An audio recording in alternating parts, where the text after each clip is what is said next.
நாம் உலகை ஆழ்வதாக நினைக்கிறோம். ஒரு நிமிடம் அமைதியாக யோசித்துப் பாருங்கள். செவ்வாய் கிரகத்தில் குடியேற திட்டமிடுகிறோம். செயற்கை நுண்ணறிவை வைத்து பிரபஞ்சத்தை அளக்கிறோம். கடலுக்கு அடியில் நகரங்களை உருவாக்குகிறோம். நமது சாதனைகள் எல்லையற்றவை என்று மார்தட்டிக் கொள்கிறோம். ஆனால் மிகவும் ஆழமாக சிந்தித்துப் பார்த்தால் வானத்திலிருந்து விழும் ஒரு சிறு துளி நீரை நம்பிதான் நமது ஒட்டுமொத்த வாழ்க்கையும் நமது அத்தனை அகங்காரமும் தொங்கிக் கொண்டிருக்கிறது. அந்த ஒரு துளி நீர் வர மறுத்தால் நாம் கட்டி எழுப்பிய இந்த ஒட்டுமொத்த நாகரிகமும் ஆட்டம் கண்டுவிடும். ஆமாம், நமது ஒட்டுமொத்த நாகரிகத்தின் அஸ்திவாரமும் எவ்வளவு நுட்பமானது, எவ்வளவு பலவீனமானது என்பதை அந்த ஒரு சிறு துளி நீர் உணர்த்தி விடுகிறது. கண்டிப்பா. தி டீப் டைவ் தேடலுக்கு உங்களை நான் வரவேற்கிறேன். இன்று நாம் மேற்கொள்ளப் போவது வெறும் தகவல்களை பகிரும் ஒரு சாதாரண உரையாடல் அல்ல. இது மனித இருப்புக்கான ஆழமான பயணம். இன்று நம்மிடம் உள்ள குறிப்புகளை பார்த்தா மிகவும் ஆச்சரியமாக இருக்கிறது. உண்மைதான்.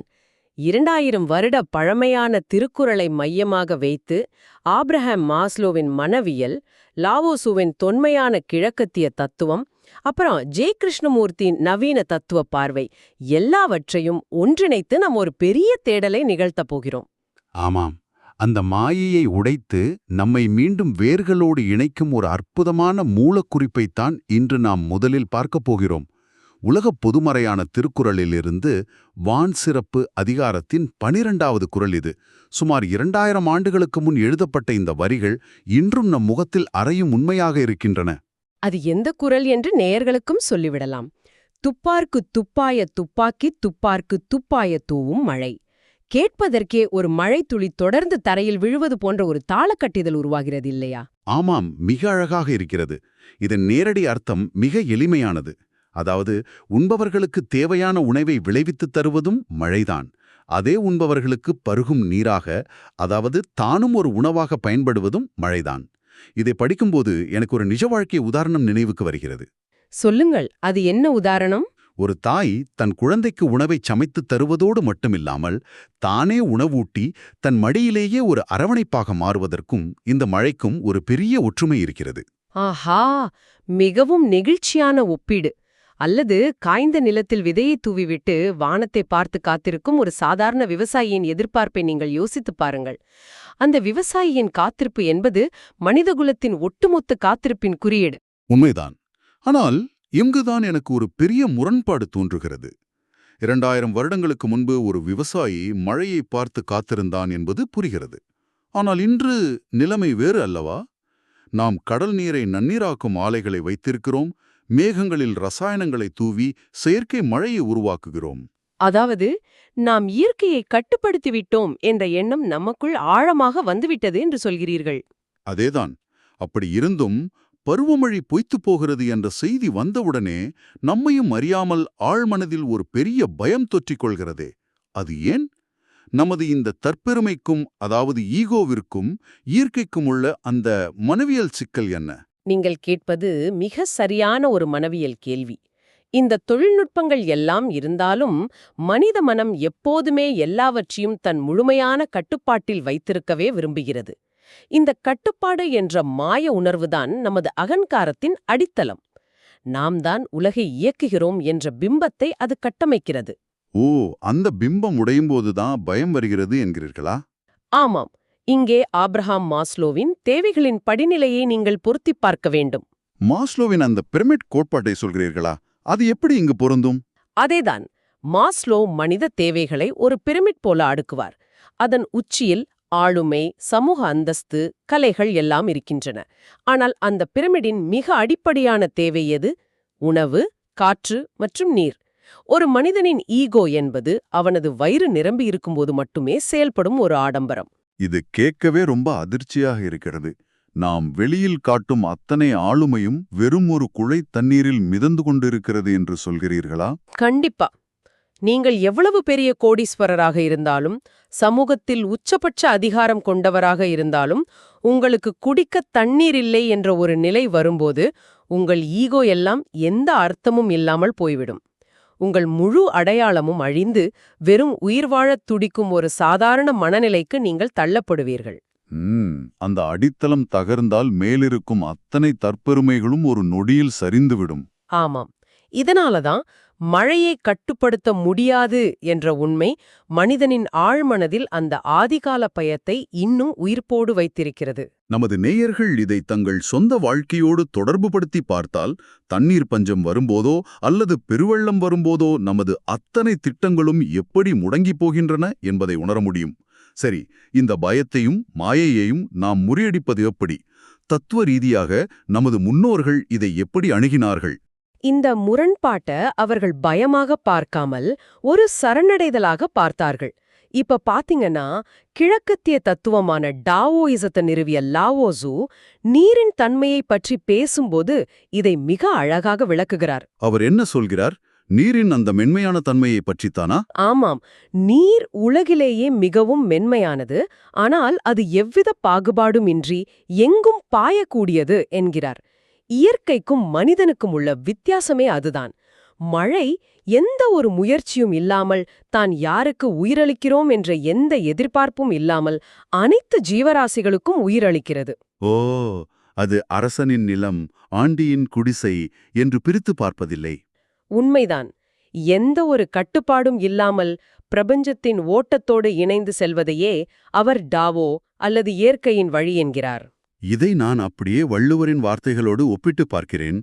துப்பார்க்கு துப்பாய என்று அவர் சொல்லும்போது, மழை எந்த எதிர்பார்ப்பும் இல்லாமல் தன்னை ஒரு உணவாகவே மாற்றிக்கொள்கிறது. லாவோசு சொல்வதும் இதைத்தானே? மிகச் சரியாகச் சொன்னீர்கள். இரண்டுமே இயற்கையின் அந்த பாகுபாடற்ற பெருங்குணத்தைத்தான் பேசுகின்றன. ஆனால் ஒரு நிமிஷம், லாவோசு மலைகளிலும் காடுகளிலும் வாழ்ந்த ஒரு ஜென்னிலை மனிதர். அவர் இயற்கையை அப்படி பார்ப்பது நியாயம். ஆனால் நமது நேர்களைப் பற்றி யோசித்து பாருங்கள். ஒரு நகரத்தின் நடுவே கான்கிரீட் காடுகளுக்குள் டிராஃபிக்கில் மாட்டிக்கொண்டிருக்கும் ஒருவருக்கு மழை என்பது வெறும் வானிலை மட்டும்தானே? அதாவது, ஐயோ மழை பெய்கிறதே, டிராஃபிக் ஆகுமே, ஆபீஸ் போக லேட் ஆகுமே என்றுதான் அவர் சிந்திப்பார் என்கிறீர்கள். ஆமா, இந்த நவீன வாழ்வில் இயற்கைக்கும் நமக்குமான அந்த தொடர்பு முற்றிலுமாக அறுபட்டு விட்டதே. இதைத்தான் நவீன தத்துவஞானியான ஜே. கிருஷ்ணமூர்த்தி மிக கடுமையாக விமர்சிக்கிறார். அவர் கூறுவது என்னவென்றால், இயற்கையோடு நமக்கான நேரடி தொடர்பை நாம் முற்றிலும் இழந்துவிட்டோம். நாம் மழையை பார்க்கும்போது, நான் மழையை பார்க்கிறேன் என்று ஒரு இடைவெளியை உருவாக்குகிறோம். அந்த நான் என்ற அகங்கார உணர்வுதான் அத்தனை முரண்பாடுகளுக்கும் காரணம் என்கிறாரா? கண்டிப்பா. மழை நம் வசதிக்காக பெய்ய வேண்டும் என்று நாம் எதிர்பார்க்கிறோம். கிருஷ்ணமூர்த்தி என்ன சொல்கிறார் என்றால், மழையை பார்க்கும்போது உங்களுக்கும் அந்த மழைக்குமான இடைவெளியான அந்த நான் அழிய வேண்டும். நீங்கள் மழையின் ஒரு பகுதியாக உங்களை உணரும் பொழுதுதான் இயற்கையோடு ஒன்றிப்போகும் அந்த தியான நிலை சாத்தியமாகும். இங்கேதான் இது மிகவும் ஆழமாகப் போகிறது. நீங்கள் சொன்ன அந்த நான் என்ற உணர்வு அழிதல் என்ற புள்ளி என்னை மிகவும் சிந்திக்க வைக்கிறது. வள்ளுவர் இந்த குறளில் துப்பாய தூவும் மழை, அதாவது தானும் ஒரு உணவாகி போகிறது என்கிறார். இது வெறும் இயற்கையின் செயல் மட்டுமல்ல. ஆமாம், இதை பௌதீக ரீதியாக பார்த்தால் மேகம் வானத்தில் ஒரு வடிவத்தோடு ஒரு அடையாளத்தோடு இருக்கிறது. ஆனால் அது உயிர்களுக்கு உணவாக மாற வேண்டுமென்றால் அது தன் மேகம் என்ற வடிவத்தை, தன் ஈகோவை அழித்துக்கொண்டு மழையாக உடைந்து தரையில் விழ வேண்டும். பின்பு மண்ணோடு கரைந்து ஒரு விதைக்குள் புகுந்து தன்னை முழுமையாக உருமாற்றிக் கொள்ள வேண்டும். இது தன்னை முழுமையாக அர்ப்பணிக்கும் ஒரு உச்சக்கட்ட செயல் போல தெரிகிறதே. நிச்சயமாக இது சாதாரண செயல் அல்ல. இது ஒரு மாபெரும் ஆன்மீக உண்மை.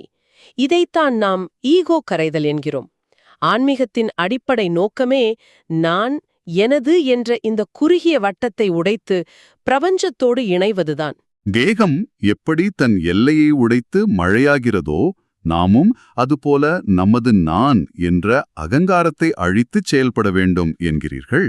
ஆமாம், ஒரு பெரிய விடுதலை அங்குதான் கிடைக்கிறது. வள்ளுவர் மழையின் அறிவியல் சுழற்சியை மட்டும் கூறவில்லை. ஒரு மேகம் எப்படி தன் அடையாளத்தை இழந்து உலகிற்கு பயன்படுகிறதோ, அதுபோல மனிதனும் தன் அகங்காரத்தை அழித்து உலகிற்கு பயன்பட வேண்டும் என்ற உள்முகமான சரணடைதலை குறிப்பால் உணர்த்துகிறார். எவ்வளவு பெரிய விஷயம் இது! தன்னை அழித்துக் கொண்டு மற்றவர்களுக்கு உயிராவது என்பது இயற்கையின் மிகப்பெரிய கருணை. சரி, இதெல்லாம் கேட்பதற்கு மிக சிறப்பாக இருக்கிறது. ஆன்மீகம், தத்துவம், ஈகோ அழிதல் என்று பேசுவது மனதிற்கு இதமாக இருக்கிறது. ஆனால் இதை நிஜ வாழ்க்கையில் எப்படி பயன்படுத்துவது என்று கேட்கப் போகிறீர்கள் இல்லையா? அதேதான். இதை வைத்துக்கொண்டு நாளை காலை பரபரப்பாக அலுவலகம் செல்லும் ஒருவரோ, குடும்ப பொறுப்புகளில் சிக்கி தவிக்கும் ஒருவரோ, மன அழுத்தத்தில் இருக்கும் ஒரு நேயரோ இந்த 2000 வருட பழமையான குறளை வைத்து தன் வாழ்க்கையை எப்படி மேம்படுத்திக் கொள்ள முடியும்? தத்துவம் என்பது வெறும் ஏட்டறிவாக இருக்கக்கூடாது, அது வாழ்வியலாக மாற வேண்டும். இன்றைய பரபரப்பான வாழ்க்கைக்கு இந்த குறளில் எழுந்தும் நாம் பேசிய இந்த மனவியல் பார்வைகளிலிருந்தும் 3 எளிய ஆனால் மிகவும் சக்தி வாய்ந்த நடைமுறை பயன்பாடுகளை நாம் எடுத்துக்கொள்ளலாம். முதலாவது, செயலில் விழிப்புணர்வு. செயலில் விழிப்புணர்வா? இதை ஒரு சாதாரண நாளில் எப்படி பயிற்சி செய்வது? நாளை காலை நீங்கள் எழும்போது அல்லது அலுவலகத்தில் சோர்வாக இருக்கும்போது ஒரு குவளை நீரை கையில் எடுங்கள். அதை அவசரமாக குடிக்காமல் முழு கவனத்தோடு பருகுங்கள். ஒரு நிமிடம் நிறுத்துங்கள்.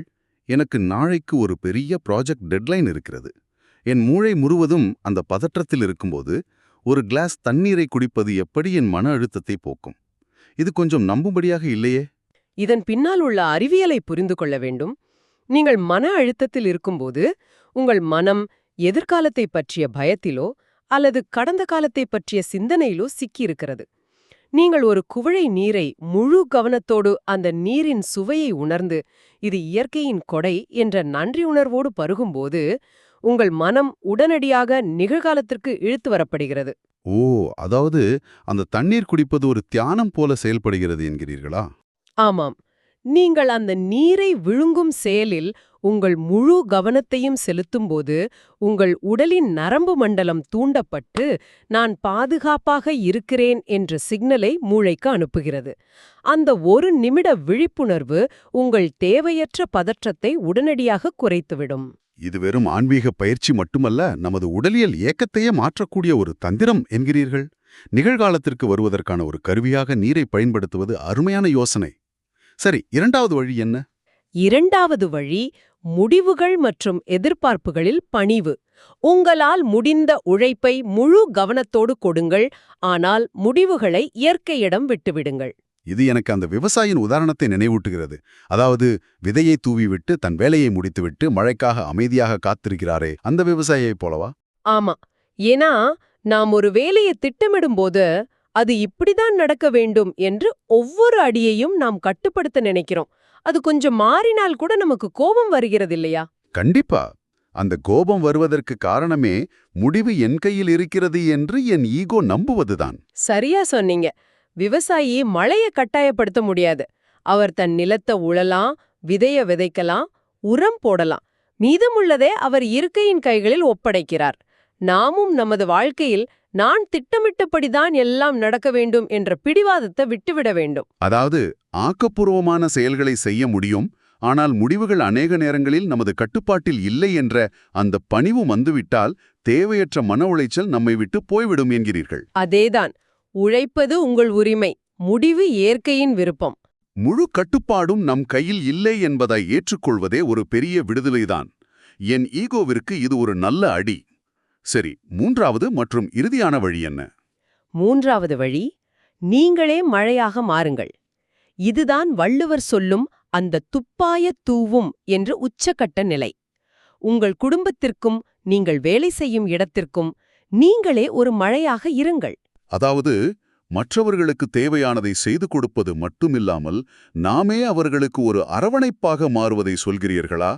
இதை ஒரு அலுவலகச் சூழலில் எப்படி பார்ப்பது? உதாரணமாக, உங்கள் அலுவலகத்தில் உங்களுக்கு கீழ் வேலை செய்யும் ஒரு இளைய பணியாளர் இருக்கிறார் என்று வைத்துக்கொள்வோம். அவருக்கு தேவையான வாய்ப்புகளை உருவாக்குவது, அவரை வளர்த்து விடுவது என்பது மழை எப்படி உணவை விளைவிக்கிறதோ அதற்கு சமம். சரி, அவர் ஒரு பெரிய தவறு செய்துவிட்டு மனமுடைந்து நிற்கும்போது என்ன செய்வது? அப்போது அவரை தண்டித்ததைத் தாண்டி அவருக்கு ஒரு ஆறுதலாகவும் வழிகாட்டியாகவும் நீங்கள் மாறுகிறீர்கள் அல்லவா? அதுதான் நீங்களே உணவாக மாறுவது. எந்த பாகுபாடும் இல்லாமல், எந்த பிரதிபலனும் எதிர்பார்க்காமல் ஒரு தூய மழையைப் போல உங்கள் அன்பையும் ஆதரவையும் பொழிவது. வாவ்! நாம் எப்போதும் மழையே வானத்தில் தேடிக் கொண்டிருக்கிறோம். ஆனால் நமக்குள்ளிருக்கும் அந்த பெருங்கருணையை மழையாக மாற்றி மற்றவர்களுக்கு கொடுக்கலாம் என்பது மிக சிறந்த ஒரு வாழ்க்கை முறை. உண்மைதான். வள்ளுவர் வெறும் நீரின் சுழற்சியைப் பற்றி பாடவில்லை, மனித மனத்தின் சுழற்சியைப் பற்றியும், அகங்காரம் அழிந்து ஆன்மா எப்படி பிரபஞ்சத்தோடு ஒன்றிணைய வேண்டும் என்பதையும் அந்த 2 சிறிய வரிகளுக்குள் எவ்வளோ பிரம்மாண்டமாக புதைத்து வைத்திருக்கிறார் என்பதை இன்று நாம் ஆழமாக விவாதித்தோம். ஆமாம், நமது ஒட்டுமொத்த இருப்பும் ஈகோவும் இயற்கையின் முன் எவ்வளவு சிறியது என்பதை மாஸ்லோவின் வழியிலும், அதை எப்படி பாகுபாடின்றி அரவணைப்பது என்பதை லாவோசு மற்றும் கிருஷ்ணமூர்த்தியின் வழியிலும் புரிந்து கொண்டோம். கண்டிப்பா. எந்த எதிர்பார்ப்பும் இல்லாமல் மற்றவர்களுக்கு மழையாக மாறுவதுதான் வாழ்க்கையின் உண்மையான நோக்கம். இந்த தேடலின் இறுதியில் நேயர்களே, உங்களுக்கு ஒரு சிந்தனையே நான் விட்டுச் செல்ல விரும்புகிறேன். உயிரின் மூலம் எதுவோ அதுவே உங்களை வாழ வைக்கும் உணவாகவும் இருக்கிறது. இதுவே இயற்கையின் பெருங்கருணை. ஆழமான ஒரு உணர்தல் இது. இவ்வளவு நேரம் கேட்டதுக்கு ரொம்ப நன்றி. இந்த Tamil voice reads channel monetisation இல்லாம தான் நடக்குது. இந்த ஆடியோ புத்தகம் உங்களுக்கு பயன் தருதுன்னு நினைத்தால் இந்த முயற்சி தொடர்ந்து போக உங்க ஆதரவு மிகவும் உதவும். என்னுடைய இந்த முயற்சிக்கு நன்கொடை அளிக்க விருப்பம் இருந்தால் டிஸ்கிரிப்ஷன்ல கொடுக்கப்பட்டுள்ள UPI ID மூலம் வழங்கலாம். உங்களால் முடிந்த அளவு போதும். சிறிய ஆதரவும் பெரிய உதவிதான். இந்த வீடியோ உங்களுக்கு பயனுள்ளதாக இருந்தால் சப்ஸ்கிரைப் பண்ணுங்க, மற்றவர்களுக்கும் பகிர்ந்து கொள்ளுங்கள். இந்த கருத்துக்கள் அவர்களுக்கும் தேவையாக இருக்கலாம். லைக் பண்ணுங்க, உங்க கருத்துக்களை கமெண்ட்ல பகிருங்கள். மனப்பூர்வமான நன்றி.